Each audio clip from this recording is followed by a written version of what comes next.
ਵਾਹਿਗੁਰੂ। ਇੱਕ ਓੰਕਾਰ ਸਤਿਨਾਮ ਕਰਤਾ ਪੁਰਖ ਨਿਰਭਉ ਨਿਰਵੈਰ ਅਕਾਲ ਮੂਰਤ ਅਜੂਨੀ ਸੈਭੰ ਗੁਰ ਪ੍ਰਸਾਦ। ਜੇਤਾ ਜੀਉ ਪਿੰਡ ਸਭ ਤੇਰਾ, ਤੂੰ ਅੰਤਰ ਜਾਮੀ ਪੁਰਖ ਭਗਵਾਨ। ਦਾਸਨ ਦਾਸ ਕਹਿ ਜਨ ਨਾਨਕ, ਜਿਹਾ ਤੂੰ ਕਰਾਹੇ ਤਿਹਾ ਹਉ ਕਰੀ ਵਖਿਆਣ। ਸੁਕੋ ਟਲ ਗੁਰ ਸੇਵੀਐ, ਅਹਨਸ ਸਹਿਜ ਸੁਭਾਏ। ਦਰਸ਼ਨ ਪਰਸੈ ਗੁਰੂ ਕੈ, ਜਨਮ ਮਰਨ ਦੁਖ ਜਾਏ। ਹੋਵੈ ਸਿਫਤ ਖਸਮ ਦੀ, ਨੂਰ ਅਰਸੋਂ ਕੁਰਸੋਂ ਝਟੀਐ। ਤੁਧ ਡਿਠੇ ਸੱਚੇ ਪਾਤਸ਼ਾਹ, ਮਲ ਜਨਮ ਜਨਮ ਦੀ ਕੱਟੀਐ। ਸੱਜਣ ਸੱਚਾ ਪਾਤਸ਼ਾਹ, ਸਿਰ ਸ਼ਾਹਾਂ ਦੇ ਸ਼ਾਹ। ਜਿਸ ਪਾਸ ਬੈਠਿਆ ਸੋਹੀਐ, ਸਭਨਾ ਦਾ ਵੇਸਾ। ਵਾਹਿਗੁਰੂ ਸਾਹਿਬ ਜੀ। ਧਨਾਸਰੇ ਮਹਲਾ ਪੰਜਵਾ। ਦੀਨ ਦਰਦ ਨਿਵਾਰ ਠਾਕੁਰ, ਰਾਖੈ ਜਨ ਕੇ ਆਪ। ਤਰਨ ਤਾਰਨ ਹਰ ਨਿਧ, ਦੁਖ ਨ ਸਕੈ ਬਿਆਪ। ਦੀਨ ਦਰਦ ਨਿਵਾਰ ਠਾਕੁਰ, ਰਾਖੈ ਜਨ ਕੇ ਆਪ। ਤਰਨ ਤਾਰਨ ਹਰ ਨਿਧ, ਦੁਖ ਨ ਸਕੈ ਬਿਆਪ। ਸਾਧੂ ਸੰਗ ਭਜੋ ਗੋਪਾਲ, ਆਣ ਸੰਜਮ ਕਿਛ ਨਾ ਸੂਝੈ। ਇਹ ਜਤਨ ਕਾਟ ਕਲ ਕਾਲ,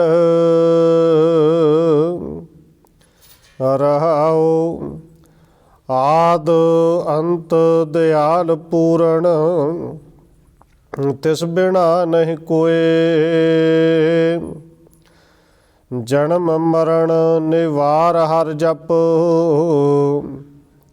ਸਿਮਰ ਸੁਆਮੀ ਸੋਏ, ਵੇਦ ਸਿਮਰਤ ਕਥੈ ਸ਼ਾਸਤ। ਭਗਤ ਕਰਹਿ ਵਿਚਾਰ, ਮੁਕਤ ਪਾਈਐ ਸਾਧ ਸੰਗਤ। ਬਿਨ ਸਜਾਏ ਅੰਧਾਰ, ਚਰਨ ਕਮਲ ਆਧਾਰ ਜਨ ਕਾ। ਰਾਸ ਪੂੰਜੀ ਏਕ, ਤਾਣ ਮਾਣ ਦੀ ਬਾਣ ਸਾਚਾ। ਨਾਨਕ ਕੇ ਪ੍ਰਭ ਟੇਕ, ਚਰਨ ਕਮਲ ਆਧਾਰ ਜਨ ਕਾ। ਰਾਸ ਪੂੰਜੀ ਏਕ, ਤਾਣ ਮਾਣ ਦੇ ਬਾਣ ਸਾਚਾ। ਨਾਨਕ ਕੇ ਪ੍ਰਭ ਟੇਕ। ਵਾਹਿਗੁਰੂ ਜੀ ਕਾ ਖਾਲਸਾ, ਵਾਹਿਗੁਰੂ ਜੀ ਕੀ ਫਤਿਹ। ਪਰਮ ਸਨਮਾਨਯੋਗ ਸਤਿਗੁਰੂ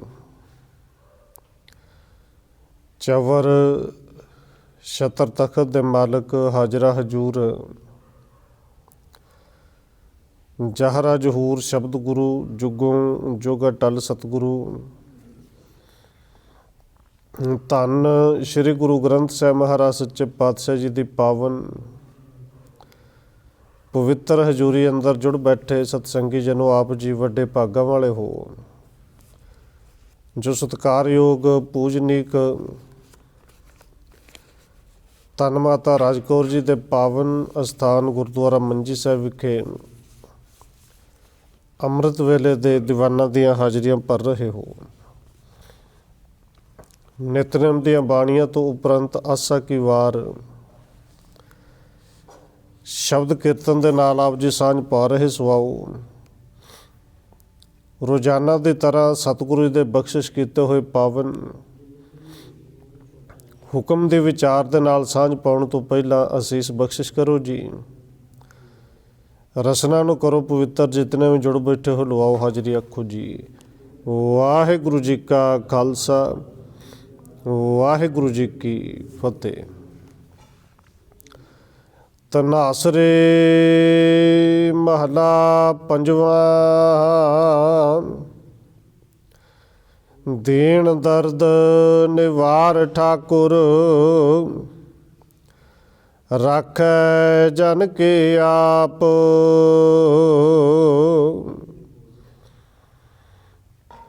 ਧਨਾਸਰੀ ਰਾਗ ਵਿੱਚ ਪੰਚਮ ਪਾਤਸ਼ਾਹ ਸਤਿਗੁਰੂ ਧੰਨ ਗੁਰੂ ਅਰਜਨ ਦੇਵ ਮਹਾਰਾਜ ਜੀ ਦੇ ਪਾਵਨ ਬਚਨ ਅੰਗ ਨੰਬਰ 675 ਅਤੇ 676 ਦੇ ਉੱਤੇ ਸੁਭਾਇਮਾਨ ਨੇ।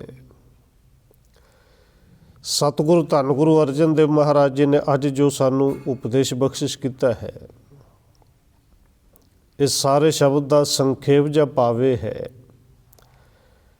ਕਿ ਜਿਹੜਾ ਮੇਰੇ ਗੁਰੂ ਦੀ ਸ਼ਰਨ ਵਿੱਚ ਆਵੇ, ਗੁਰੂ ਦੀ ਸੰਗਤ ਵਿੱਚ ਆਵੇ, ਜਿਹੜਾ ਉਸ ਪਰਿਪੂਰਨ ਪਰਮਾਤਮਾ ਦਾ ਸਿਮਰਨ ਕਰੇ, ਉਹਨੂੰ ਦੁਨੀਆ ਦੇ ਵਿੱਚ ਕਿਸੇ ਵੀ ਤਰ੍ਹਾਂ ਦਾ ਦੁੱਖ, ਕਿਸੇ ਵੀ ਤਰ੍ਹਾਂ ਦਾ ਦਰਦ ਜਿੰਨਾ ਮਰਜ਼ੀ ਆ ਜਾਵੇ ਪਰ ਉਹ ਵਿਆਪਦਾ ਨਹੀਂ, ਉਹ ਦੁੱਖ ਦੁਖੀ ਕਰ ਨਹੀਂ ਸਕਦਾ। ਸਤਿਗੁਰੂ ਜੀ ਨੇ ਪਾਵਨ ਬਚਨ ਕਿਹਾ, ਦੀਨ ਦਰਦ ਨਿਵਾਰ ਠਾਕੁਰ, ਰਾਖੈ ਜਨ ਕੀ ਆਪ। ਦੀਨ ਦਰਦ, ਹੇ ਪਰਮੇਸ਼ਰ ਜੀ ਤੁਸੀਂ ਦੀਨਾਂ ਦੇ ਦਰਦ ਦੂਰ ਕਰਨ ਵਾਲੇ ਹੋ। ਦੀਨ ਸ਼ਬਦ ਇਹਦੇ ਅਰਥ ਵੈਸੇ ਬਹੁਤ ਤਰੀਕਿਆਂ ਦੇ ਨਾਲ ਆਏ ਨੇ। ਦੀਨ ਕਿਸੇ ਮਜ਼ਹਬ ਨੂੰ ਵੀ ਕਿਹਾ ਜਾ ਸਕਦਾ ਹੈ, ਪਰ ਇੱਥੇ ਜਿਹੜਾ ਦੀਨ ਦਾ ਅਰਥ ਹੈ, ਦੀਨ ਜਿੰਦਾ ਕਿਸੇ ਪਾਸੇ ਕੋਈ ਜ਼ੋਰ ਨਾ ਚੱਲੇ। ਦੀਨ ਦਾ ਅਰਥ ਨੇ ਮਾਣਾ, ਤੇ ਜਿੰਦਾ ਹੋਰ ਸੌਖੇ ਢੰਗ ਨਾਲ ਸਮਝਣਾ ਹੋਵੇ, ਦੀਨ ਦਾ ਅਰਥ ਹੈ ਕਿ ਸਾਰੇ ਪਾਸੋਂ ਡਰਿਆ ਹੋਇਆ। ਇੱਥੇ ਦੇਣ ਦਾ ਅਰਥ ਹੈ ਕਿ ਜਿਹਦੇ ਅੰਦਰ ਰੱਬ ਦਾ ਪਰਿਪੂਰਨ ਪਰਮੇਸ਼ਰ ਦਾ ਭੈ ਅੰਦਰ ਪੈਦਾ ਹੋ ਜੇ, ਜਾਂ ਦੁਨੀਆ ਵਾਲਾ ਡਰ ਅੰਦਰ ਪੈਦਾ ਹੋ ਜੇ। ਕਾਮ ਕ੍ਰੋਧ ਲੋਭ ਮੋਹ ਹੰਕਾਰ ਤੋਂ ਛੁੱਟਣਾ ਕਿਵੇਂ ਹੈ, ਇਹਦੀ ਸਮਝ ਲੱਗ ਜੇ, ਇਹਦੇ ਤੋਂ ਡਰ ਜੇ। ਔਰ ਜਿਹਨੂੰ ਕਿਤੇ ਵੀ ਕੋਈ ਆਸਰਾ ਨਾ ਮਿਲੇ, ਅਸਲ ਵਿੱਚ ਦੇਣ ਉਹ ਹੈ। ਔਰ ਸਤਿਗੁਰੂ ਜੀ ਅੱਜ ਬਖਸ਼ਿਸ਼ ਕਰ ਰਹੇ ਨੇ, ਜਿਹੜਾ ਦੇਣ ਹੋ ਕੇ ਸ਼ਰਨ ਵਿੱਚ ਆ ਜੇ। ਤੁਸੀਂ ਸ਼ਰਨ ਆਇਆਂ ਦੇ ਉਹਨਾਂ ਦਿਨਾਂ ਦੇ ਦਰਦ ਨੂੰ ਦੂਰ ਕਰਦੇ ਹੋ। ਔਰ ਦਰਦ ਜਿਹੜਾ ਹੈ, ਇਹ ਅਸਲ ਵਿੱਚ ਦਰਦ ਜਿਹਨੂੰ ਵੀ ਜਿਸ ਤਰ੍ਹਾਂ ਦਾ ਹੋਵੇ, ਇਹ ਜਾਣਦਾ ਉਹੀ ਹੈ। ਅਸੀਂ ਕਿਸੇ ਦੇ ਦਰਦ ਨੂੰ ਜਾਣ ਨਹੀਂ ਸਕਦੇ, ਮਹਿਸੂਸ ਨਹੀਂ ਕਰ ਸਕਦੇ। ਹਾਂ, ਕੋਈ ਦਰਦ ਵਿੱਚ ਹੋਵੇ ਤੇ ਸਿਰਫ ਉਹਨੂੰ ਹੌਸਲਾ ਦਿੱਤਾ ਜਾ ਸਕਦਾ, ਤਰਵਾਸ ਅਸੀਂ ਦੇ ਸਕਦੇ ਹਾਂ। ਪਰ ਕੰਡਾ ਜਿਹਦੇ ਪੈਰ 'ਚ ਖੁੱਭਿਆ, ਦਰਦ ਕਿੰਨੀ ਹੈ ਜਾਣਦਾ ਉਹੀ ਹੈ। ਪਰ ਸਤਿਗੁਰੂ ਧੰਨ ਗੁਰੂ ਅਰਜਨ ਦੇਵ ਜੀ ਕਿਰਪਾ ਕਰਦੇ ਨੇ, ਮੇਰਾ ਮਾਲਕ ਆਪਣੇ ਦੀਨਾਂ ਦੇ ਉਸ ਦਰਦ ਨੂੰ ਜਾਣਦਾ ਵੀ ਹੈ, ਮਹਿਸੂਸ ਵੀ ਕਰਦਾ ਤੇ ਉਹ ਦਰਦ ਨੂੰ ਦੂਰ ਕਰਨ ਦੇ ਸਮਰੱਥ ਵੀ ਹੈ। ਦੀਨ ਦਰਦ ਨਿਵਾਰ ਠਾਕੁਰ, ਉਹ ਮੇਰਾ ਮਾਲਕ ਸਾਰੇ ਜਿਹੜਾ ਵੀ ਕੋਈ ਦੀਨ ਹੋ ਕੇ ਆ ਜੇ ਉਹਨਾਂ ਦੇ ਦਰਦਾਂ ਨੂੰ ਨਿਵਾਰਦਾ ਹੈ। ਰਾਖੈ ਜਨ ਕੀ ਆਪ, ਤੇ ਜਿਹੜਾ ਦੀਨ ਹੋ ਕੇ ਸ਼ਰਨ ਵਿੱਚ ਆ ਜਾਏ ਫਿਰ ਉਸ ਸੇਵਕ ਦੀ ਲਾਜ ਵੀ ਆਪ ਹੀ ਰੱਖਦਾ ਹੈ, ਕਿਉਂਕਿ ਦਰਦ ਦੂਰ ਹੋਣਾ ਉਹਨਾਂ ਦਾ ਜਿਹੜੇ ਦੀਨ ਹੋ ਜਾਣ, ਤੇ ਦੀਨ ਉਹ ਜਿਹੜੇ ਹੋ ਗਏ ਉਹਨਾਂ ਦੇ ਅੰਦਰ ਸਿਮਰਨ ਹੈ। ਔਰ ਗੁਰੂ ਸਾਹਿਬ ਨੇ ਪਾਵਨ ਬਚਨ ਕਿਹਾ ਹੈ, ਇਹ ਸਿਮਰਨ ਵੀ ਆਪਣੇ ਆਪ ਮਿਲ ਨਹੀਂ ਸਕਦਾ। ਆਪਣੇ ਸੇਵਕ ਕੀ ਆਪੇ ਰਾਖੈ, ਆਪੇ ਨਾਮ ਜਪਾਵੈ। ਰਾਖੈ ਜਨ ਕੀ ਆਪ, ਆਪਣੇ ਸੇਵਕਾਂ ਦੇ ਉਹ ਪੈਜ ਆਪ ਰੱਖਦਾ ਹੈ। ਹੁਣ ਕਿਵੇਂ ਰੱਖਦਾ ਹੈ ਜੀ? ਜਿਹੜੇ ਸੇਵਕ ਨੇ ਜਿਨ੍ਹਾਂ ਅੰਦਰ ਭੈ ਪੈਦਾ ਹੋ ਗਿਆ, ਡਰ ਪੈਦਾ ਹੋ ਗਿਆ, ਮੰਨ ਲਓ ਕਿਸੇ ਦਫ਼ਤਰ ਦੇ ਵਿੱਚ ਸਰਕਾਰੀ ਜਾਂ ਪ੍ਰਾਈਵੇਟ ਕੋਈ ਵੀ ਨੌਕਰੀ ਹੈ, ਤਨਖਾਹ ਵੀ ਚੰਗੀ ਚੋਖੀ ਲੈਂਦਾ ਹੈ, ਹੁਣ ਸਾਹਮਣੇ ਆ ਜਾਵੇ ਰਿਸ਼ਵਤ ਕੇ ਕੰਮ ਗਲਤ ਜਿਹੜਾ ਉਹ ਕਰਾਉਣ ਵਾਸਤੇ, ਤਨਖਾਹ ਹੋਵੇ ਲੱਖ ਰੁਪਈਆ, ਰਿਸ਼ਵਤ ਮਿਲਦੀ ਹੋਵੇ 2-4 ਲੱਖ ਰੁਪਈਆ, ਫਿਰ ਬੰਦੇ ਦੇ ਸਾਹਮਣੇ ਉਦੋਂ ਦੋ ਵਿਚਾਰ ਆਉਂਦੇ ਨੇ। ਰਾਖੈ ਜਨ ਕੇ ਆਪ, ਗੁਰੂ ਕਿਵੇਂ ਰੱਖਦਾ ਜਿਹੜਾ ਧਿਆਨ ਦੇਣਾ, ਕਿ ਇੱਕ ਵਿਚਾਰ ਤੇ ਇਹ ਆਵੇਗਾ ਜੇ 5 ਲੱਖ ਮਿਲਦਾ ਤੇ ਕੰਮ ਸੌਖਾ ਕਰਦੇ, ਪਰ ਦੂਜੀ ਵਿਚਾਰ ਇਹ ਆਵੇਗੀ ਜਿੰਦੇ ਅੰਦਰ ਭੈ ਹੈ ਕਿ ਹੱਕ ਪਰਾਇਆ ਨਾਨਕਾ ਉਸ ਸੂਰ ਉਸ ਗਾਏ, ਕਿਸੇ ਦਾ ਹੱਕ ਮਾਰ ਕੇ ਕਿਸੇ ਨੂੰ ਹੋਰ ਨੂੰ ਦੇਣਾ ਇਹ ਤੇਰੇ ਵਾਸਤੇ ਠੀਕ ਨਹੀਂ, ਕਿਉਂਕਿ ਵਿਚਾਰ ਅਕਸਰ ਦੋਵੇਂ ਹੀ ਬੰਦੇ ਦੇ ਅੰਦਰ ਆਉਂਦੀਆਂ ਨੇ। ਹਾਂ, ਜਿਹੜੇ ਵਿਚਾਰ ਮਾੜੀ ਹੋਵੇ ਔਰ ਜਿਹੜਾ ਮਾੜੇ ਵਿਚਾਰਾਂ ਦਾ ਧਾਰਨੀ ਹੋਵੇ, ਫਿਰ ਉਸ ਵੇਲੇ ਮਾੜੇ ਵਿਚਾਰ ਉਹਨੂੰ ਪ੍ਰਭਾਵਿਤ ਜ਼ਿਆਦਾ ਕਰ ਜਾਂਦੇ ਨੇ। ਪਰ ਜਿਹਦੇ ਅੰਦਰ ਗੁਰੂ ਦੇ ਵਿਚਾਰ ਚੱਲਦੀ ਹੋਵੇ ਫਿਰ ਉਹ ਮਾੜੇ ਵਿਚਾਰਾਂ ਨੂੰ ਨੇੜੇ ਆਉਣ ਹੀ ਨਹੀਂ ਦਿੰਦਾ। ਰਾਖੈ ਜਨ ਕੀ ਆਪ, ਉਹ ਆਪਣੇ ਸੇਵਕਾਂ ਦੇ ਇਸ ਤਰ੍ਹਾਂ ਰੱਖਦਾ ਹੈ। ਔਰ ਸਤਿਗੁਰੂ ਦਾ ਪਾਵਨ ਬਚਨ ਤੇ ਆਪਾਂ ਪੜ੍ਹਦੇ ਹਾਂ, ਤਾਤੇ ਵਉ ਨਾ ਲੱਗਈ ਪਾਰਬ੍ਰਹਮ ਸਰਣਾਈ, ਚੌ ਗਿਰਦ ਹਮਾਰੇ ਰਾਮ ਕਾਰ ਦੁੱਖ ਲੱਗੇ ਨਾ ਭਾਈ। ਉਹ ਦੁੱਖ ਤਾਂ ਹੀ ਨਹੀਂ ਲੱਗਦਾ ਕਿਉਂਕਿ ਗੁਰੂ ਦੇ ਵਿਚਾਰ ਅੰਦਰ ਚੱਲਦੇ ਹੈ, ਦੁੱਖ ਲੱਗਣ ਵਾਲਾ ਕੰਮ ਕਰਨ ਹੀ ਨਹੀਂ ਦਿੰਦੀ ਕਿ ਗਲਤ ਕੰਮ ਤੂੰ ਕਰਨਾ ਹੀ ਨਹੀਂ। ਔਰ ਸਤਿਗੁਰੂ ਧੰਨ ਗੁਰੂ ਅਰਜਨ ਦੇਵ ਜੀ ਦੇ ਪਾਵਨ ਬਚਨ ਨੇ, ਫਿਰ ਜਿਹੜਾ ਸ਼ਰਨ ਵਿੱਚ ਆਉਂਦਾ ਮੇਰਾ ਗੁਰੂ ਮੇਰਾ ਪਰਮੇਸ਼ਰ ਰੱਬ, ਉਹਨੂੰ ਕਦੇ ਵੀ ਇਵੇਂ ਦੀ ਤੱਤੀ ਵਾਹ ਨਹੀਂ ਲੱਗਣ ਦਿੰਦਾ। ਇੱਕ ਪਾਵਨ ਬਚਨ ਸਭ ਨੂੰ ਚੇਤੇ ਹੈ, ਔਖੇ ਘੜੇ ਨਾ ਦੇਖਣ ਦੇਈ, ਆਪਣਾ ਬਿਰਦ ਸੰਭਾਲੇ। ਬਿਰਦ ਉਹਦਾ ਸੁਭਾਅ ਹੀ ਐਸਾ ਹੈ, ਉਹ ਆਪਣੇ ਸੇਵਕ ਨੂੰ ਔਖੀ ਘੜੀ ਵੇਖਣ ਦਿੰਦਾ ਹੀ ਨਹੀਂ, ਕਿਉਂਕਿ ਵਿਚਾਰ ਗੁਰਮਤਿ ਦੇ ਅੰਦਰ ਨੇ, ਵਿਚਾਰ ਗੁਰੂ ਵਾਲੇ ਚੱਲਦੇ ਨੇ। ਉਹ ਰਾਖੈ ਜਨ ਕੀ ਆਪ, ਆਪਣੇ ਸੇਵਕ ਦੇ ਆਪ ਰੱਖਦਾ ਹੈ। ਤੇ ਕਿਵੇਂ ਰੱਖਦਾ ਹੈ? ਗੁਰੂ ਸਾਹਿਬ ਨੇ ਕਿ ਕਿਰਪਾ ਕਰਕੇ ਸਾਨੂੰ ਸਮਝਾਇਆ ਵੀ, ਕਿਉਂਕਿ ਉਹਨੂੰ ਗੁਰੂ ਸਮਝ ਦਿੰਦਾ ਹੈ, ਸੂਝ ਦਿੰਦਾ ਹੈ।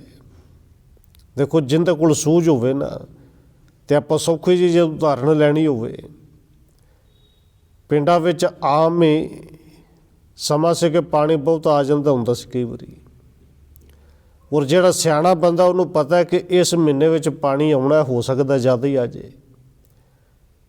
ਸਾਡਾ ਘਰ ਨੀਵੇਂ ਥਾਂ 'ਤੇ ਹੈ, ਫਿਰ ਉਹ ਸਮਝਦਾਰ ਬੰਦਾ ਤੇ ਅੱਗੇ ਕੋਈ ਨਾ ਕੋਈ ਮਿੱਟੀ ਲਾ ਕੇ, ਕੋਈ ਬੋਰੀਆਂ 'ਚ ਪਾ ਕੇ, ਕਿਸੇ ਤਰ੍ਹਾਂ ਦਾ ਕੋਈ ਬੰਨ ਲਾ ਕੇ ਰੱਖਦਾ ਹੈ ਕਿ ਜੇ ਪਾਣੀ ਆ ਵੀ ਜਾਏ ਘਰ ਨੂੰ ਨੁਕਸਾਨ ਨਾ ਹੋਵੇ। ਬਸ ਗੁਰੂ ਇਸੇ ਤਰ੍ਹਾਂ ਦੀ ਸਮਝ ਦਿੰਦਾ ਹੈ ਕਿ ਉਹ ਬਾਹਰਲਾ ਪਾਣੀ ਆਵੇ ਕਿ ਨਾ ਆਵੇ, ਪਰ ਵਿਕਾਰਾਂ ਵਾਲਾ ਹੜ੍ਹ ਤੇ ਅੰਦਰ ਆਉਂਦਾ, ਹਰ ਵੇਲੇ ਆਉਂਦਾ ਹੈ। ਰਾਖੈ ਜਨ ਕੇ ਆਪ, ਕਿਵੇਂ ਰੱਖਦਾ? ਫਿਰ ਉਹ ਸਮਝ ਵਾਲਾ, ਗੁਰੂ ਦੀ ਸਮਝ ਵਾਲਾ, ਇਹਨਾਂ ਵਿਕਾਰਾਂ ਦੇ ਅੱਗੇ ਵੀ ਬੰਨ ਲਾਉਂਦਾ ਹੈ। ਧੰਨ ਗੁਰੂ ਅਰਜਨ ਦੇਵ ਜੀ ਦੇ ਪਾਵਨ ਬਚਨ ਨੇ ਆਪਾਂ ਪੜ੍ਹਨੇ, ਹੁਕਮਨਾਮੇ ਵਿੱਚ ਕਈ ਵਾਰੀ ਆਏ ਨੇ। ਪਰਮੇਸ਼ਰ ਦਿੱਤਾ ਬੰਨਾ, ਦੁੱਖ ਰੋਗ ਕਾ ਡੇਰਾ ਭੰਨਾ। ਅਸਲ ਵਿੱਚ ਪਰਮੇਸ਼ਰ ਨੇ ਬੰਨਾ ਕਿਵੇਂ ਦੇ ਦਿੱਤਾ ਜੀ? ਇਹ ਸਮਝ ਦਿੱਤੀ ਨਾ ਕਿ ਇਹਨਾਂ ਅੱਖਾਂ ਨਾਲ ਮਾੜਾ ਨਹੀਂ ਦੇਖਣਾ, ਦੇਖ ਪਰਾਈਆਂ ਚੰਗੀਆਂ ਮਾਵਾਂ ਭੈਣਾਂ ਧੀਆਂ ਜਾਣੇ। ਇਹ ਸਮਝ ਦਿੱਤੀ ਨਾ। ਹੁਣ ਗੁਰੂ ਸਾਹਿਬ ਜੀ ਕਹਿੰਦੇ ਨੇ ਅੱਗੇ ਬੰਨ ਲਾ ਲਿਆ ਜਿੰਦੇ ਕੋਲੇ ਸਮਝ ਹੈ। ਗੁਰੂ ਫਿਰ ਆਪਣੇ ਸੇਵਕ ਦੀ ਆਪ ਰੱਖਦਾ ਹੈ। ਦੇਣ ਦਰਦ ਨਿਵਾਰ ਠਾਕੁਰ, ਰਾਖੈ ਜਨ ਕੀ ਆਪ। ਤਰਨ ਤਾਰਨ ਹਰ ਨਿਧ, ਦੁਖ ਨ ਸਕੈ ਬਿਆਪ। ਔਰ ਦੇਖੋ ਧੰਨ ਗੁਰੂ ਅਰਜਨ ਦੇਵ ਜੀ ਨੇ ਇੱਥੇ ਬਖਸ਼ਿਸ਼ ਕੀਤੀ। ਇਹ ਨਹੀਂ ਕਿਹਾ ਕਿ ਦੁੱਖ ਆਏਗਾ ਨਹੀਂ, ਕਹਿੰਦੇ ਦੁਖ ਨ ਸਕੈ ਬਿਆਪ। ਜਿੱਡਾ ਮਰਜ਼ੀ ਦੁੱਖ ਆ ਜਾਓ ਵਿਆਪੇਗਾ ਨਹੀਂ। ਕਿਉਂ ਨਹੀਂ ਵਿਆਪੇਗਾ? ਕਿਉਂਕਿ ਸਤਿਗੁਰੂ ਜੀ ਕਹਿੰਦੇ ਨੇ ਤਰਨ ਤਾਰਨ ਹਰ ਨਿਧ। ਹੇ ਸਤਿਗੁਰੂ ਜੀ, ਤੁਸੀਂ ਤਰਨ ਦਾ ਅਰਥ ਹੈ ਜਹਾਜ਼, ਤਾਰਨ ਦਾ ਅਰਥ ਹੈ ਤਾਰਨ ਵਾਲਾ ਮਲਾਹ। ਜਿਵੇਂ ਸਮੁੰਦਰ ਨੂੰ ਪਾਰ ਕਰਨਾ ਹੋਵੇ ਤੇ ਉਸ ਬੇੜੇ ਵਿੱਚ ਜਹਾਜ਼ ਵਿੱਚ ਬੈਠੀ ਸੌਖੇ ਢੰਗ ਨਾਲ ਪਾਰ ਹੋ ਜਾਈਦਾ ਹੈ।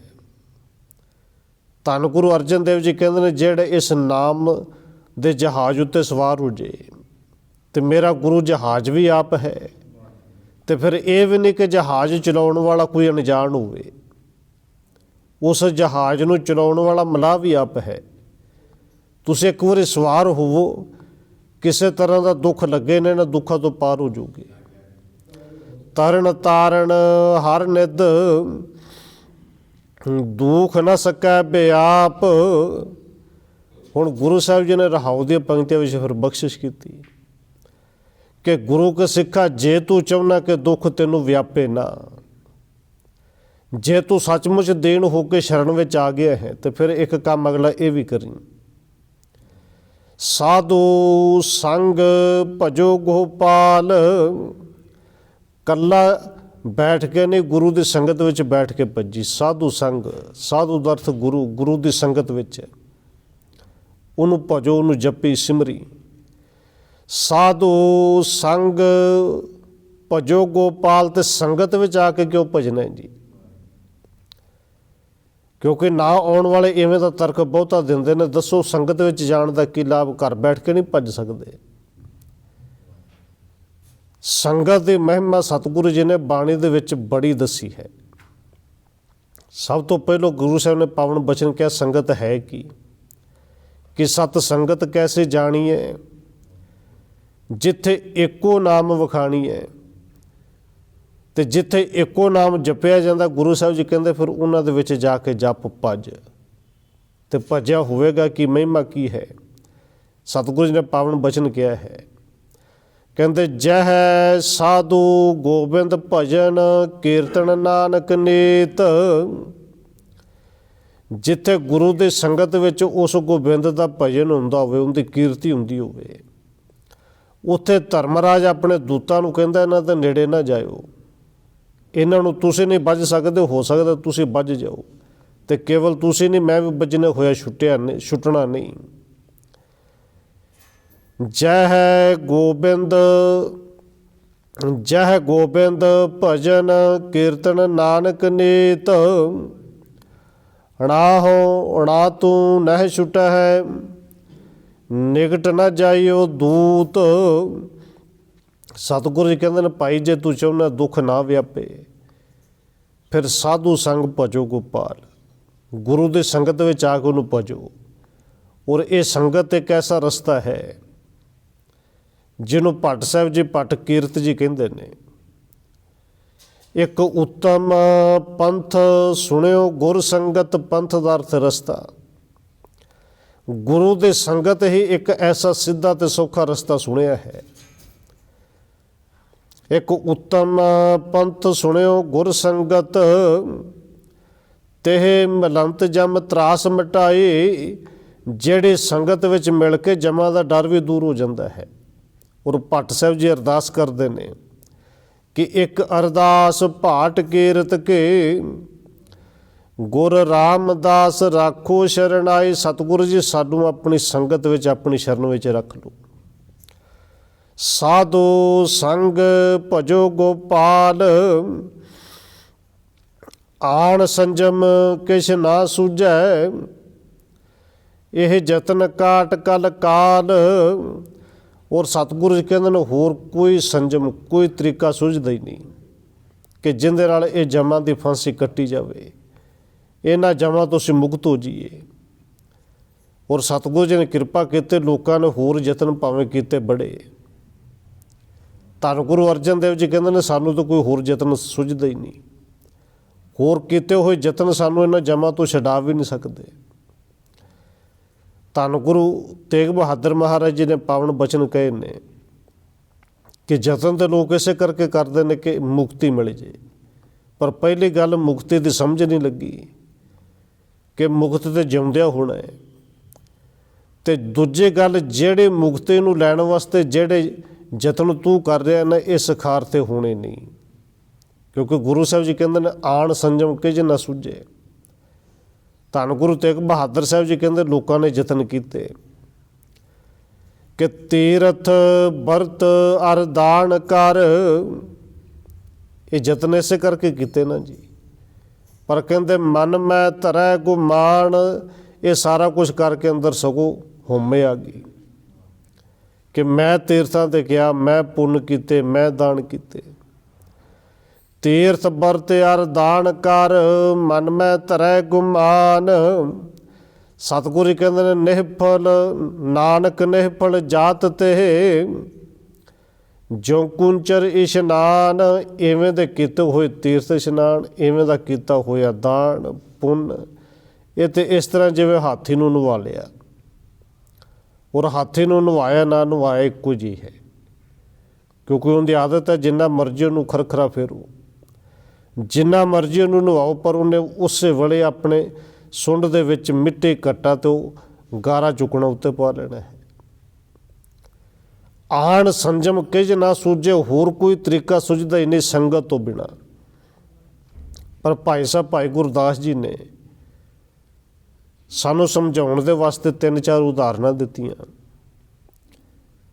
ਕਿ ਸੰਗਤ ਵਿੱਚ ਮਨੁੱਖ ਹੁੰਦਾ ਹੈ, ਔਰ ਕਈ ਵਾਰੀ ਕਈਆਂ ਥਾਵਾਂ 'ਤੇ ਬਹੁਤੀ ਭੀੜ ਵੀ ਹੁੰਦੀ ਹੈ। ਔਰ ਖਿਮਾ ਕਰਨਾ, ਸੰਗਤ ਵਾਸਤੇ ਭਾਵੇਂ ਬਚਨ ਨਹੀਂ ਵਰਤਣੇ ਚਾਹੀਦੇ, ਪਰ ਭੀੜ ਹੀ ਹੁੰਦੀ ਹੈ। ਕਿਉਂਕਿ ਭਾਈ ਸਾਹਿਬ ਭਾਈ ਗੁਰਦਾਸ ਜੀ ਕਹਿੰਦੇ ਨੇ ਸੰਗਤ ਵਿੱਚ 2 ਬਿਰਤੀਆਂ ਵਾਲੇ ਮਨੁੱਖ ਹੁੰਦੇ ਨੇ। ਇੱਕ ਤੇ ਉਹ ਨੇ ਜਿਹੜੇ ਸੱਚਮੁੱਚ ਗੁਰੂ ਦੀ ਸੰਗਤ ਵਿੱਚ ਆ ਕੇ ਨਾਮ ਦੇ ਵਿੱਚ ਇਸ਼ਨਾਨ ਕਰਨਾ ਚਾਹੁੰਦੇ ਨੇ, ਕੋਈ ਨਾ ਕੋਈ ਗੁਣ ਲੈ ਕੇ ਜਾਂਦੇ ਨੇ। ਤੇ ਦੂਸਰੀ ਤਰ੍ਹਾਂ ਦੇ ਮਨੁੱਖ ਉਹ ਨੇ ਜਿਹੜੇ ਕੇਵਲ ਤਮਾਸ਼ਗੀਰ ਬਣ ਕੇ ਆਉਂਦੇ ਨੇ, ਔਰ ਇੱਥੋਂ ਗੁਣ ਲਿਜਾਣ ਦੇ ਬਜਾਏ ਸਗੋਂ ਕੋਈ ਨਾ ਕੋਈ ਅਵਗੁਣ ਹੀ ਲੈ ਕੇ ਜਾਂਦੇ ਨੇ, ਕਿਉਂਕਿ ਬਿਰਤੀ ਐਵੇਂ ਦੀ ਬਣੀ ਹੈ। ਔਰ ਭਾਈ ਸਾਹਿਬ ਭਾਈ ਗੁਰਦਾਸ ਜੀ ਨੇ ਉੱਥੇ ਉਦਾਹਰਨਾਂ ਦਿੱਤੀਆਂ। ਕਹਿੰਦੇ ਦੇਖੋ, ਇੱਕ ਕਪੂਰ ਹੈ, ਕਪੂਰ ਬੜਾ ਕੀਮਤੀ ਹੈ, ਔਰ ਕਈ ਤਰ੍ਹਾਂ ਦੇ ਲਾਭ ਨੇ ਜੇ ਕੋਈ ਨੂੰ ਢੰਗ ਦੇ ਨਾਲ ਖਾਵੇ। ਕਪੂਰ ਨੂੰ ਕਾਂ ਦੇ ਅੱਗੇ ਪਾਓ, ਪਰ ਕਾਂ ਨੇ ਕਪੂਰ ਖਾਣਾ ਹੀ ਨਹੀਂ। ਕਿਉਂ ਜੀ? ਕਿਉਂਕਿ ਹੁਣ ਕਾਂ ਦੀ ਇੱਕ ਆਦਤ ਬਣੀ ਹੈ, ਬਿਰਤੀ ਬਣੀ ਹੈ, ਉਹਨੇ ਗੰਦਗੀ ਦੇ ਵਿੱਚ ਹੀ ਚੁੰਝ ਮਾਰਨੀ ਹੈ, ਉਹਨੇ ਗੰਦਗੀ ਹੀ ਖਾਣੀ ਹੈ।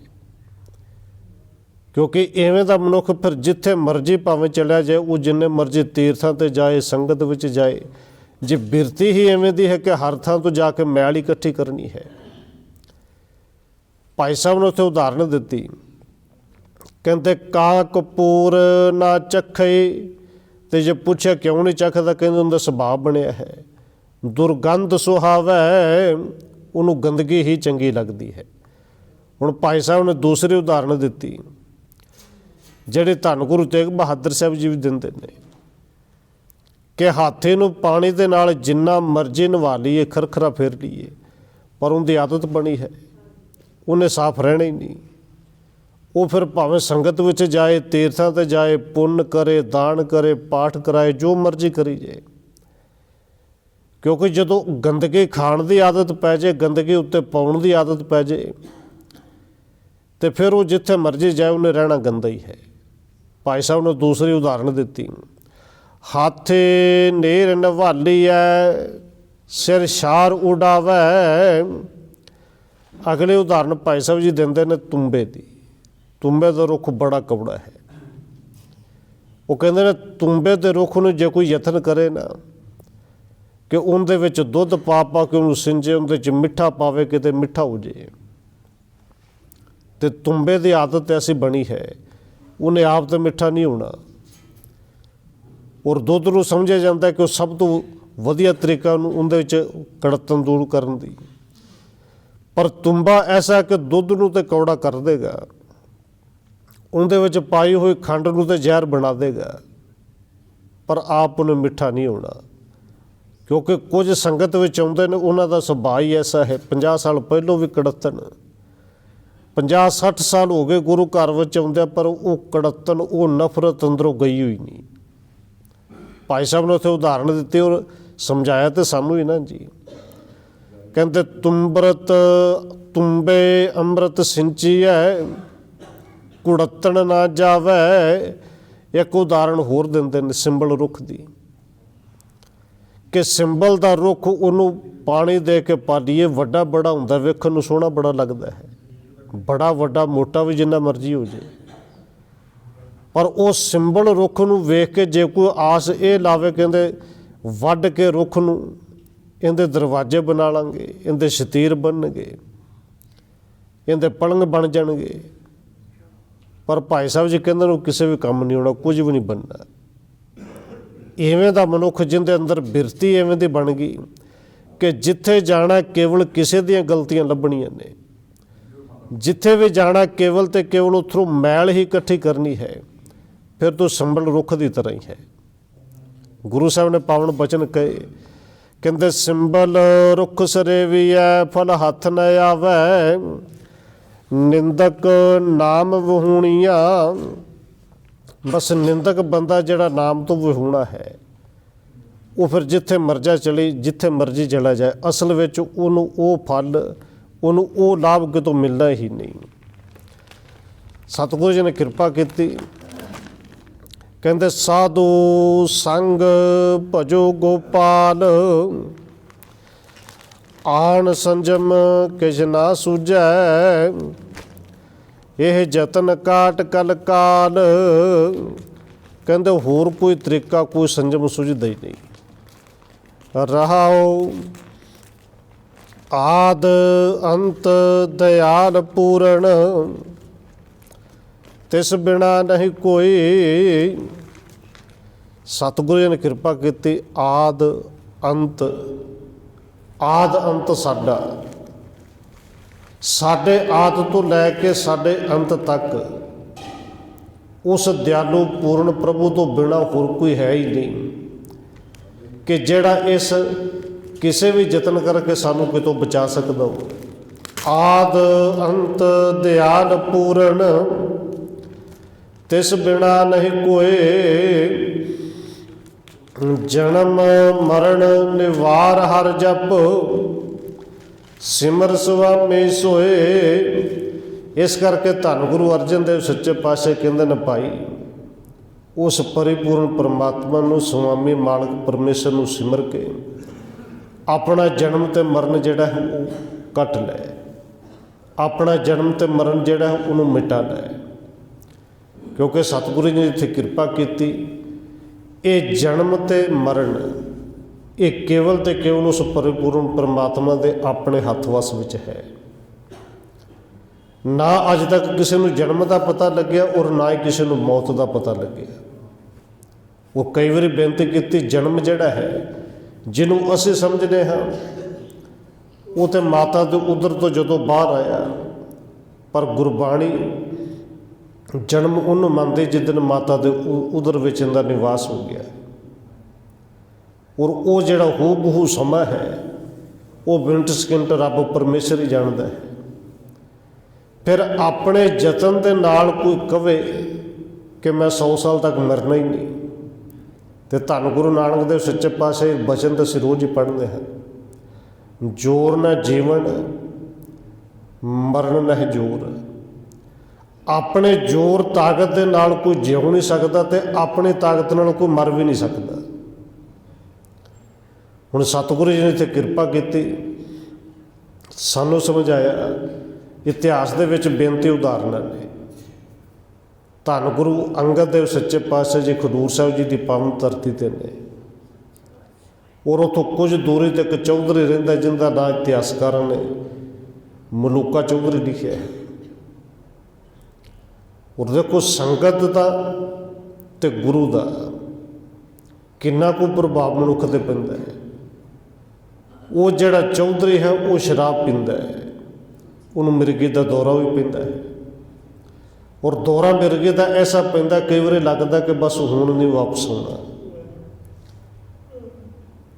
ਪਰ ਉਸ ਚੌਧਰੀ ਦੇ ਘਰ ਨੌਕਰੀ ਕਰਨ ਵਾਲਾ ਨੌਕਰ ਜਿਹੜਾ ਉਹ ਗੁਰੂ ਦੀ ਸੰਗਤ ਜਾਂਦਾ ਹੈ, ਉਹਦੀ ਸੰਗਤ ਮਿਲੀ ਚੌਧਰੀ ਨੂੰ। ਉਹਨੇ ਚੌਧਰੀ ਨੂੰ ਦੱਸਿਆ ਕਿ ਦੇਖ, ਜੇ ਤੂੰ ਚਾਹੁੰਦਾ ਕਿ ਇਸ ਬਿਮਾਰੀ ਤੋਂ, ਇਸ ਲਾਹਨਤ ਤੋਂ ਬਚ ਜਾਵਾਂ, ਤੇ ਫਿਰ ਧੰਨ ਗੁਰੂ ਨਾਨਕ ਸਾਹਿਬ ਜੀ ਦੀ ਜੋਤ, ਧੰਨ ਗੁਰੂ ਅੰਗਦ ਦੇਵ ਜੀ ਉਹ ਖਡੂਰ ਸਾਹਿਬ ਦੇ ਵਿੱਚ ਨੇ। ਇੱਕ ਵਾਰੀ ਜਾ ਕੇ ਉਹਨਾਂ ਦੇ ਦਰਸ਼ਨ ਕਰਨ, ਆਪਣਾ ਦੁੱਖ ਦੱਸ ਕੇ ਸੁਣਾ। ਔਰ ਮੈਨੂੰ ਭਰੋਸਾ ਕਿ ਗੁਰੂ ਸਾਹਿਬ ਜੀ ਤੇਰੇ ਦੁੱਖ ਦੂਰ ਕਰੇਗਾ, ਜ਼ਰੂਰ ਕਰੇਗਾ ਦੂਰ, ਕਿਉਂਕਿ ਉਹ ਦਿਨਾਂ ਦੇ ਦਰਦ ਨਿਵਾਰਨ ਵਾਲਾ ਹੈ। ਉਹ ਤਾਂ ਕਹਿੰਦੇ ਨੇ ਮਲੂਕਾ ਚੌਧਰੀ ਗੁਰੂ ਦੇ ਸ਼ਰਨ ਵਿੱਚ ਆਇਆ, ਔਰ ਧੰਨ ਗੁਰੂ ਅੰਗਦ ਦੇਵ ਸੱਚੇ ਪਾਤਸ਼ਾਹ ਜੀ ਵੇਖ ਕੇ ਨਾਲੇ ਮੁਸਕਰਾਏ ਤੇ ਨਾਲੇ ਕਹਿੰਦੇ ਚੌਧਰੀ ਆ ਕਿਸੇ ਕੰਮ ਆਇਆ ਹੈ। ਕਿਉਂਕਿ ਚੌਧਰੀ ਦਾ ਨਾਮ ਵੀ ਮਸ਼ਹੂਰ ਸੀ, ਆਇਆ ਵੀ ਪਹਿਲੀ ਵਾਰ ਹੈ ਕਿ ਅੱਜ ਗੁਰੂ ਨਾਨਕ ਦੇ ਦਰ 'ਤੇ ਕੋਈ ਨਾ ਕੋਈ ਤਾਂ ਕੰਮ ਹੀ ਆਇਆ ਹੋਵੇਗਾ। ਹੱਥ ਜੋੜ ਕੇ ਕਹਿੰਦਾ ਸਤਿਗੁਰੂ ਜੀ ਸੱਚ ਹੀ ਹੈ ਕਿ ਕੰਮ ਹੀ ਆਇਆ, ਮਿਰਗੇ ਦਾ ਦੌਰਾ ਪੈਂਦਾ ਹੈ। ਔਰ ਗੁਰੂ ਸਾਹਿਬ ਜੀ ਨੇ ਪਹਿਲੇ ਪਾਵਨ ਬਚਨ ਕਿਹਾ ਕਿ 10 ਨਸ਼ਾ ਕੋ ਕਰਦਾ। ਨਾਲ ਨੌਕਰ ਨੇ ਬੋਲ ਕੇ ਕਹਿ ਦਿੱਤਾ ਕਿ ਸਤਿਗੁਰੂ ਜੀ ਸ਼ਰਾਬ ਬਹੁਤ ਹੀ ਜ਼ਿਆਦਾ ਪੀਂਦਾ ਹੈ। ਔਰ ਗੁਰੂ ਸਾਹਿਬ ਜੀ ਨੇ ਬਚਨ ਕੀਤਾ ਕਿ ਅੱਜ ਤੋਂ ਸ਼ਰਾਬ ਬੰਦ ਕਰ ਦੇ, ਮਿਰਗੀ ਦਾ ਦੌਰਾ ਨਹੀਂ ਪਏਗਾ, ਗੁਰੂ ਕਿਰਪਾ ਕਰੇਗਾ। ਔਰ ਕੇਵਲ ਉਸ ਚੌਧਰੀ ਨੂੰ ਨਹੀਂ, ਧੰਨ ਗੁਰੂ ਅੰਗਦ ਦੇਵ ਸੱਚੇ ਪਾਤਸ਼ਾਹ ਜੀ ਨੇ ਸਾਨੂੰ ਸਾਰਿਆਂ ਨੂੰ ਕਿਹਾ ਹੈ, ਗੁਰੂ ਗ੍ਰੰਥ ਸਾਹਿਬ ਦੀ ਬਾਣੀ ਵਿੱਚ ਕਿਹਾ ਹੈ ਕਿ ਜੇ ਗੁਰੂ ਕਾ ਸਿੱਖ ਹੈ ਨਾ, ਇਹਨੂੰ ਦੁਰਮਤ ਮੱਤ ਕਿਹਾ ਹੈ। ਇਸ ਭੈੜੀ ਮੱਤ ਵਾਲੀ ਇਸ ਸ਼ਰਾਬ ਦੇ ਨੇੜੇ ਕਦੇ ਨਾ ਜਾਈ, ਕਿਉਂਕਿ ਦੁਰਮਤ ਮੱਧ ਜੋ ਪੀਵਤੇ ਬਿਖਲੀ ਪਤ ਕਮਲੀ, ਉਹਨਾਂ ਦੇ ਮੱਤ ਵੀ ਕਮਲੀ ਹੁੰਦੀ ਤੇ ਪਤ ਵੀ ਨਹੀਂ ਰਹਿੰਦੀ। ਕਿਉਂਕਿ ਫਿਰ ਆਪਣਾ ਪਰਾਇਆ ਨਾ ਪਛਾਣੇ, ਜਦੋਂ ਪੀ ਕੇ ਨਸ਼ੇ ਵਿੱਚ ਹੁੰਦਾ ਆਪਣੇ ਪਰਾਏ ਦੀ ਪਛਾਣ ਕੋਈ ਨਹੀਂ ਰਹਿੰਦੀ। ਇੱਥੋਂ ਦੇ ਧੱਕੇ ਵੱਜਦੇ ਨੇ। ਗੁਰੂ ਸਾਹਿਬ ਜੀ ਕਹਿੰਦੇ ਨੇ ਫਿਰ ਖਸਮੋਂ ਧੱਕੇ ਖਾਏ। ਉਹਨੂੰ ਗੁਰੂ ਸਾਹਿਬ ਜੀ ਕਹਿੰਦੇ ਨੇ ਦੁਰਮਤ ਮੱਧ ਮੂਲ ਨਾ ਪੀਛੇ ਜੇਕਾ ਪਾਰ ਵਸਾਏ। ਔਰ ਬੇਨਤੀ ਇਸ ਕਰਕੇ ਕੀਤੀ ਨੇ, ਜਿਹੜੇ ਪੀਂਦੇ ਨੇ ਉਹ ਤਾਂ ਪੀਂਦੇ ਹੀ ਨੇ। ਔਰ ਬਹੁਤ ਸਾਰੇ ਦੇਖੇ ਨੇ ਕਿ ਜਿਨ੍ਹਾਂ ਨੇ ਇਹ ਕਹਿ ਲਈ ਕੇਵਲ ਧੰਦਾ ਬਣਾਇਆ ਹੈ, ਉਹ ਕਿਰਪਾਨ ਵੀ ਪਾਉਂਦੇ ਨੇ, ਔਰ ਫਿਰ ਉਹ ਇਵੇਂ ਦਾ ਕੰਮ ਵੀ ਕਰਦੇ ਨੇ, ਔਰ ਜਾਣ ਕੇ ਕਰਦੇ ਨੇ, ਜਾਣ ਬੁੱਝ ਕੇ। ਇੱਕ ਤਾਂ ਜਿਹਨੂੰ ਸਮਝ ਨਹੀਂ ਉਹ ਕਰਦਾ ਹੈ, ਇੱਕ ਜਿਹੜੀ ਇਹ ਬਾਣੀ ਪੜ੍ਹਨ ਵਾਲੇ ਨੂੰ ਉਹ ਵੀ ਕਰੀ ਆਉਂਦੇ ਨੇ। ਖੈਰ ਸਤਿਗੁਰੂ ਜੀ ਨੇ ਕਿਰਪਾ ਕੀਤੀ, ਉਹ ਤੋਂ ਹੁਕਮ ਕੀਤਾ, ਕਹਿੰਦੇ ਮਲੂਕਾ ਗਿਆ, ਉਹਨੇ ਸ਼ਰਾਬ ਛੱਡ ਦਿੱਤੀ। ਔਰ 2 ਸਾਲ ਤੱਕ ਉਹਨੂੰ ਬਿਲਕੁਲ ਕੋਈ ਮਿਰਗੇ ਦਾ ਦੌਰਾ ਪਿਆ ਹੀ ਨਹੀਂ। ਉਹਨੇ ਸਮਝਿਆ ਹੁਣ ਤਾਂ ਠੀਕ ਹੋ ਗਿਆ। 2 ਸਾਲ ਬਾਅਦ ਫਿਰ ਕੰਮ ਕਰਤਾ ਸ਼ੁਰੂ। ਅਤੇ ਜਦੋਂ ਨੌਕਰ ਨੇ ਆਵਾਜ਼ ਮਾਰ ਕੇ ਕਿਹਾ ਕਿ ਦੇਖ ਚੌਧਰੀ, ਗੁਰੂ ਦਾ ਹੁਕਮ ਸੀ ਤੈਨੂੰ ਪੀਣੀ ਨਹੀਂ ਸੀ ਚਾਹੀਦੀ। ਕਹਿੰਦਾ ਕਿਹੜਾ ਗੁਰੂ? ਇਸੇ ਤਰ੍ਹਾਂ ਹੁੰਦਾ ਨਾ ਕਿ ਜਦੋਂ ਕੋਈ ਦੁੱਖ ਹੋਵੇ, ਜਦੋਂ ਕੋਈ ਤਕਲੀਫ ਹੋਵੇ, ਉਦੋਂ ਤੇ ਅਰਦਾਸਾਂ ਕਰਨੀਆਂ, ਔਰ ਜਦੋਂ ਕਿਤੇ ਦੂਰ ਚਲੇ ਜੇ ਫਿਰ ਭੁੱਲ ਜਾਣਾ, ਨਹੀਂ ਇਹ ਤਾਂ ਮੈਂ ਡਾਕਟਰ ਤੋਂ ਦਵਾਈ ਲਈ ਸੀ ਤਾਂ ਠੀਕ ਹੋ ਗਿਆ। ਕਿ ਗੁਰੂ ਦੇ ਕਹਿਣ ਨਾਲ ਕੋਈ ਬਿਮਾਰੀਆਂ ਥੋੜ੍ਹੀ ਇਕੱਠੀਆਂ ਜਾਂਦੀਆਂ ਨੇ। ਗੁਰੂ ਕੋਈ ਡਾਕਟਰ ਥੋੜ੍ਹੀ ਹੈ।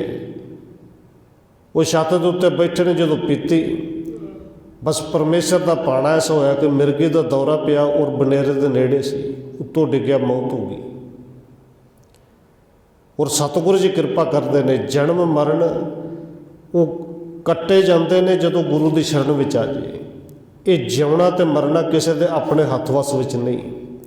ਉਸ ਸੁਆਮੀ ਨੂੰ ਜਪ, ਉਹਨੂੰ ਸਿਮਰ। ਸਤਿਗੁਰੂ ਕਹਿੰਦੇ ਨੇ ਜਨਮ ਮਰਨ ਹਮੇਸ਼ਾ ਲਈ ਕੱਟਿਆ ਜਾਏਗਾ। ਜਨਮ ਮਰਨ ਨਿਵਾਰ ਹਰ ਜਪ ਸਿਮਰ ਸੁਆਮੀ ਸੋਏ। ਵੇਦ ਸਿਮਰਤ ਕਥੈ ਸ਼ਾਸਤ ਭਗਤ ਕਰੈ ਵਿਚਾਰ। ਸਤਿਗੁਰੂ ਜੀ ਕਹਿੰਦੇ ਨੇ ਭਾਈ ਵੇਦ ਸਿਮਰਤ ਕਥੈ ਸ਼ਾਸਤ, ਇਹ ਜਿੰਨੇ ਵੇਦ ਨੇ, ਸਿਮਰਤੀਆਂ ਨੇ, ਭਾਵ ਕਿ ਧਾਰਮਿਕ ਗ੍ਰੰਥ ਨੇ, ਜਿੰਨੇ ਸ਼ਾਸਤਰ ਨੇ, ਉਹ ਸਾਰੇ ਹੀ ਇਹ ਕਥਨ ਕਰਦੇ ਨੇ। ਭਗਤ ਕਰੈ ਵਿਚਾਰ, ਤੇ ਉਹਨਾਂ ਨੂੰ ਪੜ੍ਹ ਕੇ ਭਗਤ ਵੀ ਇਹੀ ਵਿਚਾਰ ਕਰਦੇ ਨੇ। ਕਿਹੜੀ ਜੀ? ਕਿ ਮੁਕਤ ਪਾਈਐ ਸਾਧ ਸੰਗਤ ਬਿਨ ਸਜਾਏ ਅੰਧਾਰ। ਕਿ ਜਿਹੜੀ ਜਿਉਂਦਿਆਂ ਮੁਕਤੀ ਮਿਲਣੀ ਹੈ ਉਹ ਗੁਰੂ ਦੀ ਸੰਗਤ ਵਿੱਚੋਂ ਹੀ ਮਿਲੇਗੀ। ਬਿਨ ਸਜਾਏ ਅੰਧਾਰ, ਅੰਦਰ ਦਾ ਅਗਿਆਨਤਾ ਵਾਲਾ ਹਨੇਰਾ ਦੂਰ ਹੋ ਜਾਏਗਾ। ਔਰ ਜਦੋਂ ਅਗਿਆਨਤਾ ਅੰਦਰੋਂ ਖਤਮ ਹੋਏਗੀ, ਮੁਕਤ ਹੋਣਾ ਹੀ ਉਦੋਂ ਹੈ। ਮੁਕਤੀ ਦੀ ਸਮਝ ਉਦੋਂ ਲੱਗਣੀ ਕਿ ਜਿਉਂਦਿਆਂ ਮੁਕਤੀ ਚਾਹੀਦੀ ਹੈ। ਸਤਿਗੁਰੂ ਜੀ ਨੇ ਕਿਰਪਾ ਕੀਤੀ, ਬਾਣੀ ਦੇ ਵਿੱਚ ਸਮਝਾਇਆ ਵੀ ਕਿ ਇੱਕ ਤਾਂ ਉਹ ਮੁਕਤੀ ਜਿਹੜੀ ਸਾਨੂੰ ਬ੍ਰਾਹਮਣ ਨੇ ਦੱਸੀ, ਔਰ ਉਹ ਮੁਕਤੀ ਨੂੰ ਬਹੁਤਿਆਂ ਨੇ ਮੰਨਿਆ ਕਿ ਮਰਨ ਤੋਂ ਬਾਅਦ ਕੋਈ ਮਿਲਦੀ ਹੈ, ਪਰ ਭਗਤਾਂ ਨੇ ਨਹੀਂ ਮੰਨਿਆ। ਭਗਤ ਨਾਮਦੇਵ ਜੀ ਕਹਿੰਦੇ ਨੇ, ਰੱਬ ਜੀ, ਪਰਮੇਸ਼ਰ ਜੀ, ਜੇ ਮਰਨ ਤੋਂ ਬਾਅਦ ਮੁਕਤੀ ਮਿਲਦੀ ਹੈ ਨਾ, ਤੇ ਮੈਨੂੰ ਤਾਂ ਨਹੀਂ ਚਾਹੀਦੀ, ਨਾ ਕਰੀ ਮੁਕਤ। ਕਿਉਂਕਿ ਜਿਉਂਦਿਆਂ ਜੀ ਚਾਹੀਦੀ ਮੁਕਤੀ, ਤੇ ਜਿਉਂਦਿਆਂ ਹੈ ਕਾਮ ਤੋਂ, ਕ੍ਰੋਧ ਤੋਂ, ਲੋਭ ਮੋਹ ਹੰਕਾਰ ਤੋਂ। ਮਰਨ ਤੋਂ ਬਾਅਦ ਕਿਹਨੇ ਦੇਖੇ? ਭਗਤਾਂ ਦੇ ਪਾਵਨ ਬਚਨ ਨੇ ਕਿ ਮੋਏ ਹੋਏ ਜੋ ਮੁਕਤ ਦੇਹੋਗੇ, ਮੁਕਤ ਨਾ ਜਾਣੇ ਕੋਈ ਨਾ। ਰੱਬ ਜੀ, ਪਰਮੇਸ਼ਰ ਜੀ, ਮੈਂ ਤਾਂ ਹੁਣ ਮੁਕਤ ਹੋਣਾ ਚਾਹੁੰਦਾ, ਜੀਵਨ ਮੁਕਤ ਚਾਹੀਦੀ ਹੈ। ਸਤਿਗੁਰੂ ਕਹਿੰਦੇ ਨੇ ਇਹ ਮੁਕਤੀ ਗੁਰੂ ਦੀ ਸੰਗਤ ਵਿੱਚ ਆ ਕੇ ਮਿਲੇਗੀ, ਇਹ ਗਿਆਨ ਕਰਕੇ ਮਿਲਦੀ ਹੈ। ਮੁਕਤ ਪਾਈਐ ਸਾਧ ਸੰਗਤ ਬਿਨ ਸਜਾਏ ਅੰਧਾਰ। ਚਰਨ ਕਮਲ ਆਧਾਰ ਜਨ ਕਾ ਰਾਸ ਪੂੰਜੀ ਏਕ। ਤੇ ਜਿਹੜਾ ਫਿਰ ਦੀਨ ਹੋ ਕੇ ਸ਼ਰਨ ਵਿੱਚ ਆ ਜਾਂਦਾ ਨਾ, ਸੱਚਮੁੱਚ ਉਹ ਇੱਕੋ ਗੱਲ ਕਹਿੰਦਾ ਕਿ ਮੇਰੇ ਜੀਵਨ ਦੀ ਰਾਸ ਪੂੰਜੀ ਕੇਵਲ ਤੇਰੇ ਨਾਮ ਦਾ ਆਧਾਰ ਹੈ। ਰਾਸ ਪੂੰਜੀ, ਜਮਾ ਪੂੰਜੀ, ਤੇਰਾ ਨਾਮ ਹੀ ਪੂੰਜੀ ਹੈ, ਉਹ ਸੱਚੀ ਪੂੰਜੀ ਹੈ। ਤਾਣ ਮਾਣ ਦੇ ਬਾਣ ਸਾਚਾ, ਨਾਨਕ ਕੇ ਪ੍ਰਭ ਟੇਕ। ਪਹਿਲੀ ਪੰਕਤੀ ਦੇ ਸ਼ਬਦ ਵਰਤਿਆ ਆਧਾਰ, ਇੱਥੇ ਸ਼ਬਦ ਵਰਤਿਆ ਟੇਕ, ਆਸਰਾ। ਹੇ ਸਤਿਗੁਰੂ ਜੀ, ਧੰਨ ਗੁਰੂ ਨਾਨਕ ਦੇਵ ਸੱਚੇ ਪਾਤਸ਼ਾਹ ਜੀ ਬਖਸ਼ਿਸ਼ ਕਰ ਰਹੇ ਨੇ, ਕਹਿ ਰਹੇ ਨੇ ਕਿ ਸਾਡੇ ਲਈ ਹੈ ਪ੍ਰਭੂ ਜੀ, ਤੇਰਾ ਨਾਮ ਹੀ ਸਾਡਾ ਤਾਣ ਹੈ, ਤਾਕਤ ਹੈ, ਮਾਣ, ਇੱਜ਼ਤ ਮਾਣ ਵੀ ਤੇਰੇ ਨਾਮ ਕਰ ਕੀ ਹੈ। ਦੀਵਾਨ, ਇਹ ਦੀਵਾਨ ਸ਼ਬਦ ਜਿਹੜਾ ਹੈ ਇਹ ਅਕਸਰ ਵਰਤਿਆ ਜਾਂਦਾ ਸਰਕਾਰੀ ਦਰਬਾਰੇ। ਔਰ ਇਹ ਜਿਹੜੀਆਂ ਬਾਹਰਲੀਆਂ ਸਰਕਾਰਾਂ ਨੇ, ਇਹਨਾਂ 'ਤੇ ਕੋਈ ਨਾ ਕੋਈ ਬੰਦਾ ਕਦੇ ਨਾ ਕਦੇ ਮਨ ਕਰ ਬੈਠਦਾ ਹੈ ਕਿ ਕੋਈ ਗੱਲ ਨਹੀਂ, ਸਰਕਾਰੀ ਦਰਬਾਰੇ ਬਥੇਰੀ ਚੱਲਦੀ ਹੈ। ਔਰ ਜਿਨ੍ਹਾਂ 'ਤੇ ਚੱਲਦੀ, ਫਿਰ ਉਹ ਗਲਤ ਕੰਮ ਕਰਨ ਵਾਲੇ ਬਿਲਕੁਲ ਝਿਜਕਦੇ ਹੀ ਨਹੀਂ। ਪਰ ਇਹ ਜਿਹੜੇ ਸੱਚੇ ਦਰਬਾਰ ਦੇ ਵਿੱਚ ਜਿਨ੍ਹਾਂ ਦੀ ਚੱਲਦੀ ਹੈ, ਉਹ ਮਾੜੇ ਕੰਮ ਦੇ ਨੇੜੇ ਨਹੀਂ ਹੁੰਦੇ। ਸਤਿਗੁਰੂ ਜੀ, ਨਾ ਹਕੂਮਤਾਂ ਦੀ ਪਰਵਾਹ ਹੈ, ਔਰ ਮੇਰੇ ਵਾਸਤੇ ਮੇਰਾ ਦੀਵਾਨ ਤੇਰਾ ਨਾਮ ਹੀ ਹੈ। ਇਹ ਸਾਡੀ ਸੱਚੀ ਸਰਕਾਰ ਹੈ।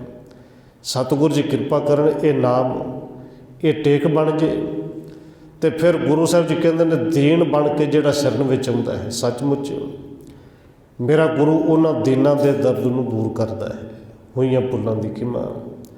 ਆਓ 1-2 ਮਿੰਟ ਹੋਰ ਰਸਨਾ ਦੇ ਨਾਲ ਹਾਜ਼ਰੀ ਲਵਾਈਏ, ਫਿਰ ਸਮਾਪਤੀ ਹੈ ਜੀ। ਵਾਹਿਗੁਰੂ ਵਾਹਿਗੁਰੂ ਵਾਹਿਗੁਰੂ